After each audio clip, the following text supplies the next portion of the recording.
अशोक शेजू, राहणार राजुरा, तालुका वैजापूर, जिल्हा संभाजीनगर. मी हे अंकुर भास्कर हे शेड लावलं होतं. एकरी मला 35-36 असं ॲव्हरेज निघलं.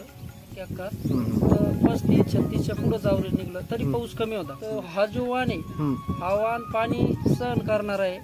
याचं ताट बी जाड मध्ये येतं. तर हा जो आणि फवारणी बी काही एकच हाणावं लागते. समजा दाणे टोकापर्यंत भरत्या, ॲव्हरेज चांगलं निघतं. दाना सुद्धा जाड. मी पुढं आता हेच लावणार आहे. 5-6 बॅगी लावणार आहे पुढं.